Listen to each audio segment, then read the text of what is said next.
నమస్కారం ఎల్జేసీ TV news కి స్వాగతం. గురు పౌర్ణమి సందర్భంగా విజయవాడ పశ్చిమ నియోజకవర్గంలో పలు చోట్ల ఉన్న సాయిబాబా మందిరాలలో జరిగిన ప్రత్యేక పూజా కార్యక్రమాలలో దేవాదాయ శాఖ మాజీ మంత్రి వర్యులు విజయవాడ పశ్చిమ వైసీపీ ఇన్ఛార్జ్ వెల్లంపల్లి శ్రీనివాసరావు పాల్గొని బాబావారికి పూజా కార్యక్రమం నిర్వహించి బాబావారి ఆశీస్సులు పొందారు.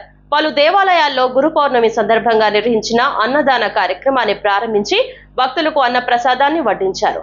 స్థానిక పూర్ణానందపేట శ్రీ షిరిడి సాయిబాబా ధన్య మందిరం నందు శ్రీ షిరిడి సాయి సత్సంగ మండలి వారి ఆధ్వర్యంలో నిర్వహించిన గురు పూర్ణిమ మహోత్సవములో పాల్గొని బాబావారికి పూజా కార్యక్రమం నిర్వహించి బాబావారి ఆశీస్సులు పొందారు. స్థానిక భవానీపురం బబ్బూరి గ్రౌండ్ కరకట్ట మీద శ్రీ దాసాంజనేయ సహిత షిరిడి సాయిబాబా మరియు ఉమా రామలింగేశ్వర స్వామి వార్ల మందిరం నందు నిర్వహించిన 25వ గురు పూర్ణిమ మహోత్సవములో పాల్గొని బాబా గారిని దర్శించుకొని వారికి పూజా కార్యక్రమం నిర్వహించి బాబా వారి ఆశీస్సులు పొందారు. అనంతరం అన్నదాన కార్యక్రమాన్ని ప్రారంభించి భక్తులకు అన్న ప్రసాదాన్ని వడ్డించారు.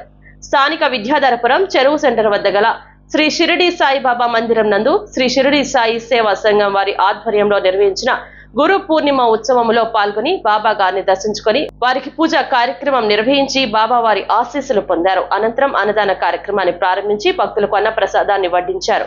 స్థానిక చిట్టినగర్ వెనుక గల దత్తాత్రేయ సాయిబాబా గుడి నందు నిర్వహించిన గురు పూర్ణిమ మహోత్సవంలో పాల్గొని బాబా గారిని దర్శించుకొని వారికి పూజా కార్యక్రమం నిర్వహించి బాబా వారి ఆశీస్సులు పొందారు. స్థానిక బంగారయ్య కొట్టు సందులో గల శ్రీ శివనాగ మందిరం నందు నిర్వహించిన గురు పూర్ణిమ మహోత్సవంలో పాల్గొని బాబా గారిని దర్శించుకుని వారికి పూజా కార్యక్రమం నిర్వహించి బాబా వారి ఆశీస్సులు పొందారు. స్థానిక చిట్టినగర్ కుండల మార్కెట్ వద్ద గల శ్రీ గంగాదుర్గ మారెమ్మ విశ్వేశ్వర స్వామి వారి దేవస్థానం నందు నిర్వహిస్తున్న ఆషాఢ మాస మహోత్సవం మరియు గురు పౌర్ణమి సందర్భంగా నిర్వహించిన గురు పూర్ణిమ మహోత్సవంలో పాల్గొని ప్రత్యేక పూజలు నిర్వహించారు.